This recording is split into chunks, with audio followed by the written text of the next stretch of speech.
ጤና ይስጥልን እንደምን አላችሁ ሀበሻ ስፖርቶች ነው። የተለያዩ ስፖርታዊ ጉዳዮችን እናነሳለን። በቆይታችን እንደተለመደው ዝውውሮች ላይ ትኩረት እናደርጋለን። ከዛ በተጨማሪም ሌሎች አጫጭር ጉዳዮችን እየነገርናችሁ የምንቆይንም ነው። በተለይ እዛው ለንደን ላይ የተሰማ ጉዳይ አለ። ከለንደን አንድ ያልተሳካ ጉዳይ አለ።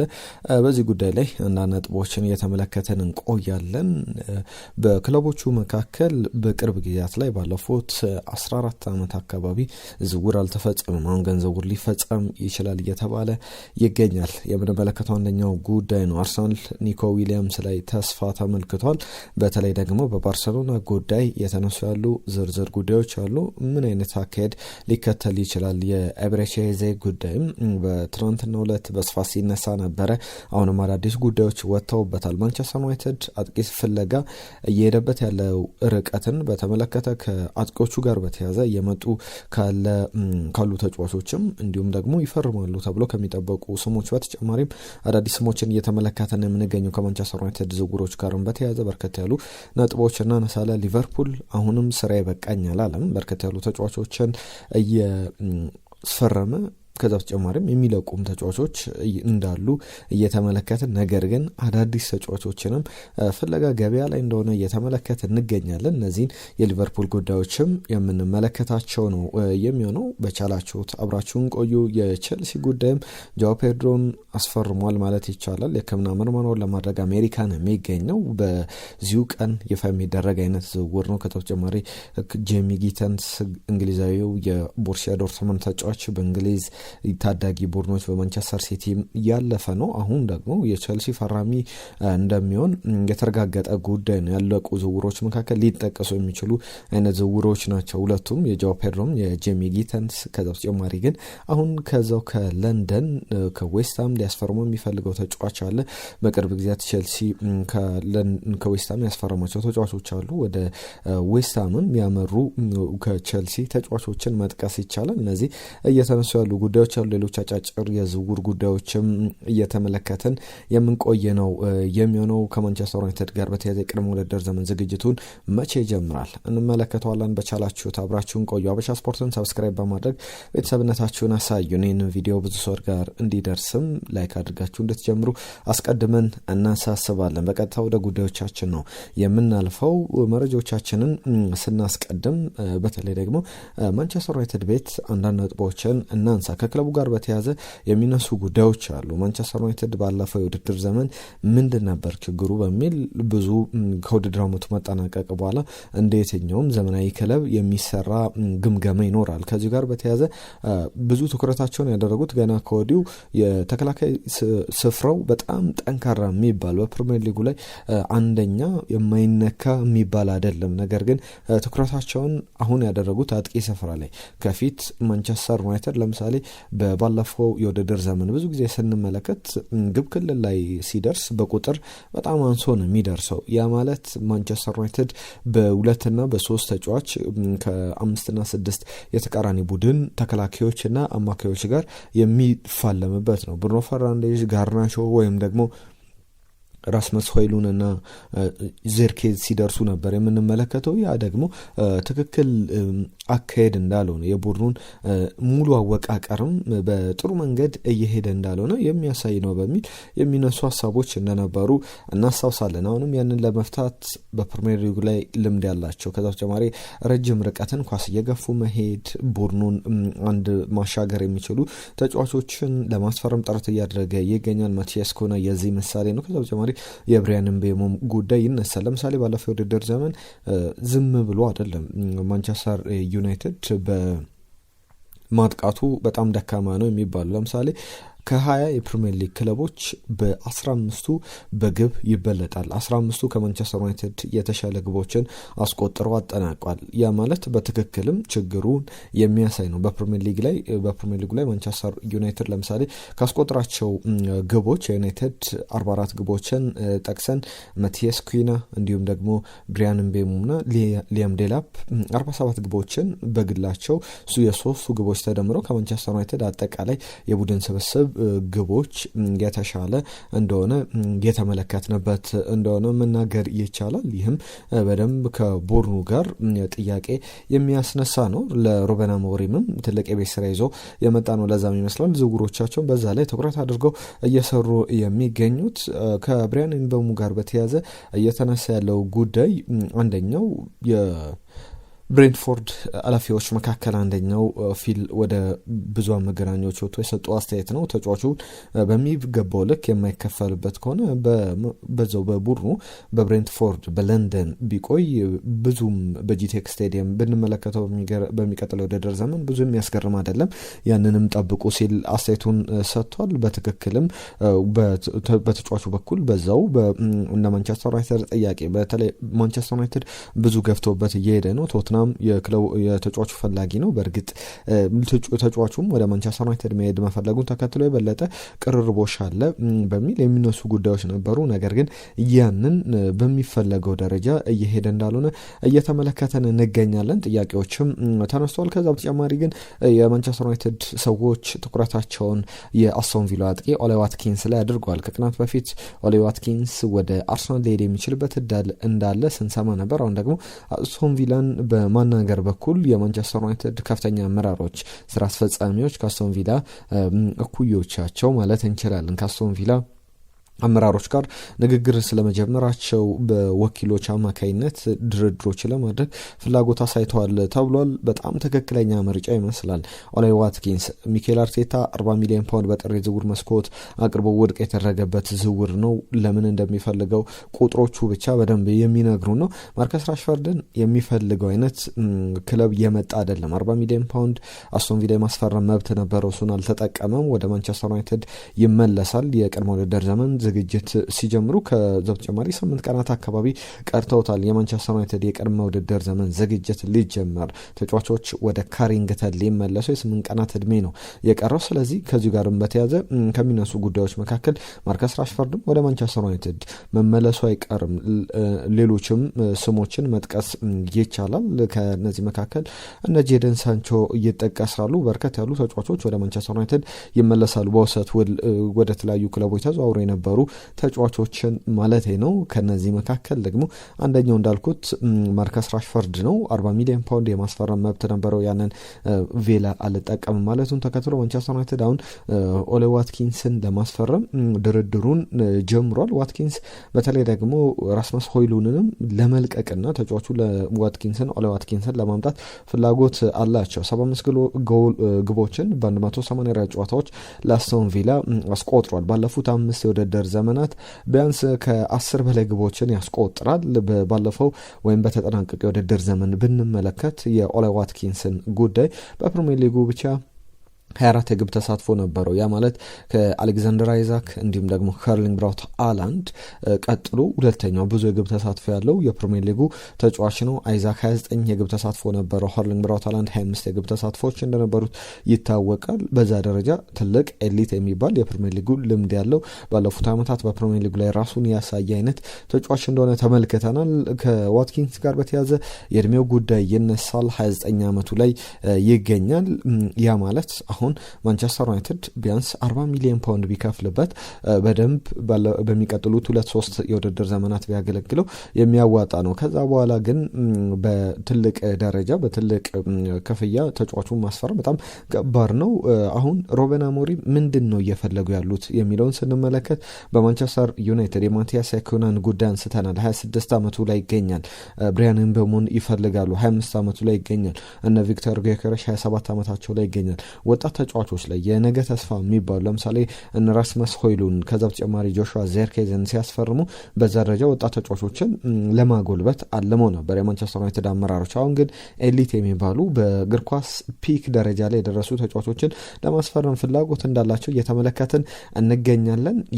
አንደኛው ጉዳይ ነው።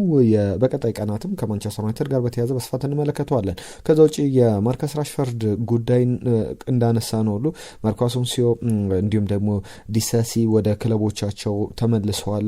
በአስቶን ቪላ በኩል ተጫዋቾቹ በውሰቱል በውድድር ዘመኑ ማሳለፋቸው ይታወቃል። አርሰናልን በተመለከተ የሚነሳው ጉዳይ የኤቨሬቼዜ ጉዳይ ነው። ካርቢ ሌፕዚግ፣ ቤንጃሚን ሼሽኮ፣ ቪክተር ጊዮኬሬሽ ሲባል ነበር። የእነዚህ ዝውውሮች እስካሁን አልተጠናቀቀም። በእርግጥ ሌሎችም የማርቲን ዙቢሜንዲ ጉዳይ ዛሬም ይፋ ሊደረግ የሚችል ጉዳይ ነው። ትናንትና እንደ ሪያል ሶሴዳድ ተጫዋችነቱ የመጨረሻ ቀኑ ነበረ። አሁን አዲስ ክለብ አዲስ ስም ይዞ በአዲሱ ክለብ የምንመለከተው ነው የሚሆነው። ማርቲን ዙቢሜንዲ የሪያል ሶሴዳድ ተጫዋችነቱ አብቅቷል። ቀጣይ የሕክምና ምርመራውን ካደረገ በኋላ ይፋ የሚደረግ ዝውውር ነው። አርሰናል ከውል ማፍረሻውም ትንሽ ገንዘቡን ከፍ አድርጎ ይከፍላል። ምክንያቱም ደግሞ በባለፉት ጊዜያት እንደተባለው ነው ለተጫዋቹ የሚከፍልበት ኢንስቶልመንቱን በተለያዩ ዓመታት ለማራዘም በሚል አርሰናል የወሰደው እርምጃ ነው። 60 ሚሊዮን ዩሮ ነበር፣ ነገር ግን 70 ሚሊዮን ዩሮ አካባቢ እንደሚከፍል እየተነገረ ይገኛል። የሱ ዝውውር ያለቀ ጉዳይ ነው። ከዛ በተጨማሪ የዳምስጋርድ ጉዳይም ይነሳል። እሱም በተመለከተ በብሬንትፎርድ ኃላፊዎች በኩል የተሰጡ አስተያየቶች አሉ። እሱን በጣም ምርጡ አንበላችን ነው፣ ነገር ግን የሚካኤል ዳምስጋርድ ጉዳይ በቀጣይ ቀናት ሊጠናቀቅ የሚችል ጉዳይ ነው። ባለፉት 10 ቀናት ከአርሰናል ጋር ስንነጋገር ነበር፣ ነገር ግን አሁንም ያለቁ ጉዳዮች የሉም። ወደዛ ቢሄድ ለሱ እንደ ትልቅ ስጦታ እንደ ትልቅ ሽልማት ነው። ምክንያቱም በዚህ በብሬንትፎርድ ያሳለፈውን ጊዜ ሁላችንም በደንብ የምናውቀው ነው። አስተያየታቸውን ሰጥተዋል። ከኤቨሬቼዜ ጋር በተያዘ እስከ 60 ሚሊዮን ፓውንድ ድረስ የውል ማፍረሻው ነው። 27 ዓመቱ ላይ ይገኛል። ሚካኤል አርቴታ እሱም ቢያገኝ አንድ ለአንድ ጥሩ አቅም ያለው ተጫዋች ነው። ከዛ በተጨማሪ በመስመር መጫወት ይችላል። ጥሩ 9 ቁጥር ላለው ቡድን ተደራቢ አጥቂ ሆኖ መጫወት ይችላል። ከዛ በተጨማሪም በአማካኝ ስፍራ ላይ ጭምር መጫወት ይችላል። የቅጣት ምቶችን ማስቆጠር የሚችል ከግብ ክልል ውጪ ወይም ከ16-50 ውጪ ከረጅም ርቀት ግቦችን ማስቆጠር የሚችል አይነት በብዙ መንገድ ጥሩ ሚና መጫወት የሚችል አርሰናል ይህንን ተጫዋች ማስፈረም የሚችል ከሆነ ጥሩ ዝውውር አድርጓል ብሎ መመስከር የሚቻልለት አይነት ተጫዋች ነው። ያንንም በሚካኤል አርቴታ ቡድን በኩል እንመለከታለን። አሁንም ድርድሮች እንዳሉና የመጨረሻ ሂደቶች እንዳሉ እየተነገረ ይገኛል። ነገር ግን አንዳንድ ሰዎች የሚያነሷቸው ሀሳቦች አሉ። እናንተስ ምን ትላላችሁ? አርሰናል 60 ሚሊዮን ፓውንድ ለዚህ ተጫዋች ከሚከፍል በ70 ሚሊዮን ፓውንድ እየተጠየቀበት ለሚገኘው ለሮድሪጎ ቢከፍል የተሻለ ነው የሚሉ ሀሳቦችን እየተመለከትን እንገኛለን። ያም በብዙ መንገድ ትክክለኛ ሊሆን ይችላል፣ እንመለከተዋለን። በቀጣይ ጊዜያት ላይ ሮድሪጎን ከሪያል ማድሪድ ለማስፈረምም እንዳንድ አማራጭ ከያዛቸው ተጫዋቾች መካከል የሚጠቀሱ እንደሆኑ ይታወቃል። እነዚህ በአንድሪያስ ቤርታ አዲሱ የአርሰናል ስፖርቲንግ ዳይሬክተር በኩል በስፋት እየተንቀሳቀሱባቸው ያሉ ጉዳይ ናቸው። የክርስቲያን ሞስኬራም ጉዳይ ያለቀ የተጠናቀቀ ጉዳይ ነው። አዲሱ ጉዳይ ግን ከአርሰናል ጋር በተያዘ እነዚህ ናቸው። ከዛ ውጪ በቼልሲ በኩል ጆ ፔድሮን ጄሚ ጊተንስን አስፈርሟል ማለት ይቻላል። የመጨረሻ ቀናት ላይ የመጨረሻ ሂደቶች ብቻ ነው የሚጠበቁት። ከዛ ውጪ ግን ቼልሲ እዛው ከለንደን ከዌስትሃም ዩናይትድ ሊያስፈርመው የፈለገው ተጫዋች አለ መሐመድ ቅዱስ ነው ጥያቄ እያቀረበ የሚገኘው። በእርግጥ የቶተንሃምንም ጉዳይ እንመለከታለን በዚህ ዝውውር ላይ። ነገር ግን መሐመድ ቅዱስን እነዚህን ተጫዋቾች የመስመር ተጫዋቾች ናቸው። መሐመድ ቅዱስም የመስመር ተጫዋች ነው። በደንብ ጉልበት ያለው በፕሪሚየር ሊጉ ላይ ራሱን ያበረታ ራሱን ያሳየ ተጫዋች ነው።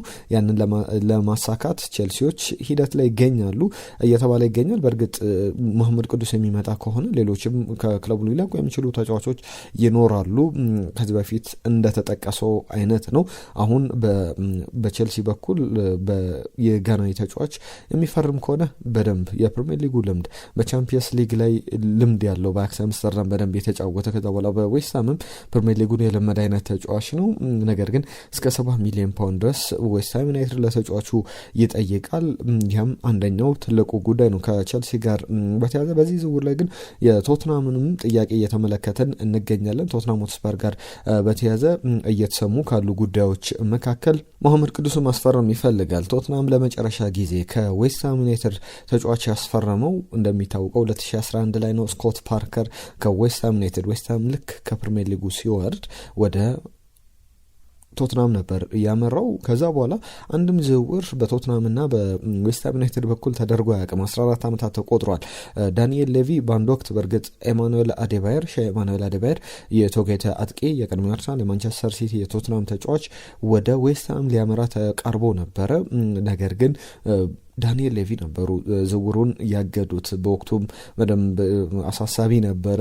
በሁለቱ ክለቦች መካከል መቃቃርን እንዲኖር ያደረገ ነበረ። አሁንም የተጫዋቹ ጉዳይ በስፋት እየተነሳ ይገኛል። ከስኮት ፓርከር በኋላ አንድም ዝውውር ያልተመለከትንበት ነበር። ስኮት ፓርከር በ5 ሚሊዮን ፓውንድ ነበር ከዌስትሃም ወደ ቶትናም የተዘዋወረው። ከዛ በኋላ በመጀመሪያ ዓመቱ የቡድኑ ኮከብ ተብሎ መመረጡ ይታወቃል። የቶትናም የዓመቱ ምርጥ ተጫዋች። ከዛ በተጨማሪ በፕሪሚየር ሊጉም ላይ ምርጥ የውድድር ዘመን አሳለፈ። ነገር ግን በቀጣይ የውድድር ዘመን ጉዳቶች እንዲሆን አላደረጉትም።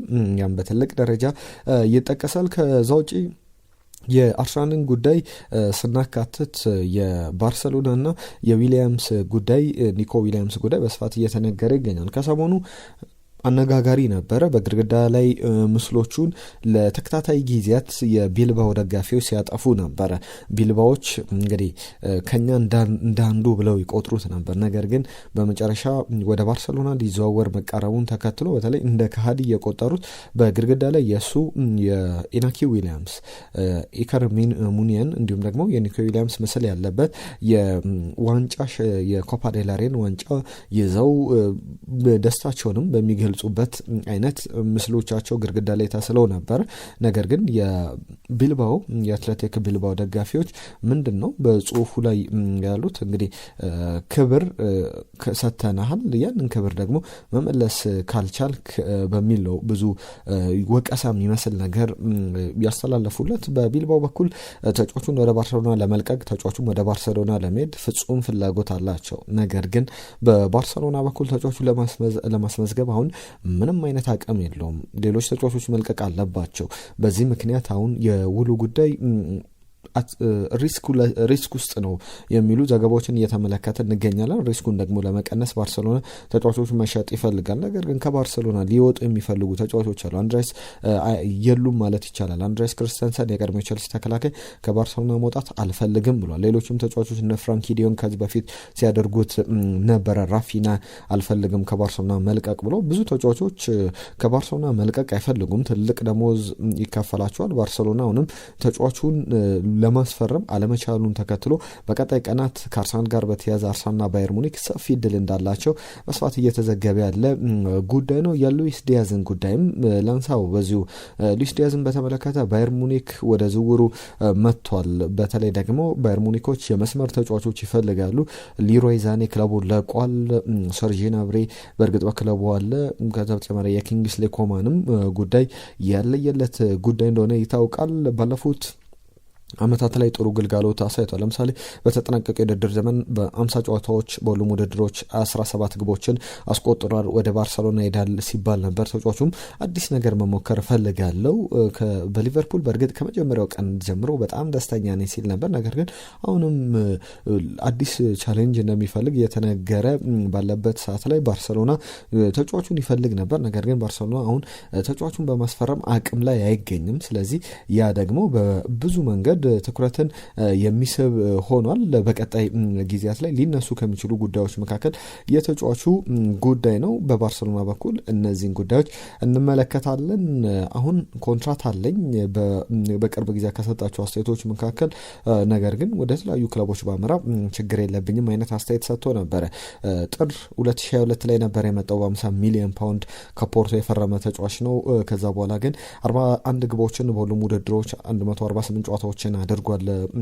ሊቨርፑል በኤፍኤ ካፕ ላይ ስኬታማ ነበር።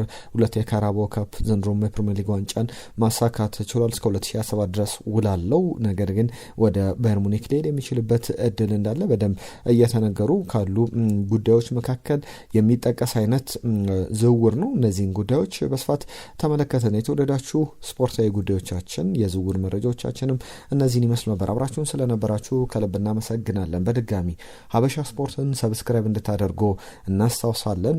በየዕለቱ አዳዲስ ጉዳዮችን ይዘን እንመጣለን። ለዛሬ ያዝንላችሁ ይህንን ይመስል ነበረ። ጤና ይስጥልን።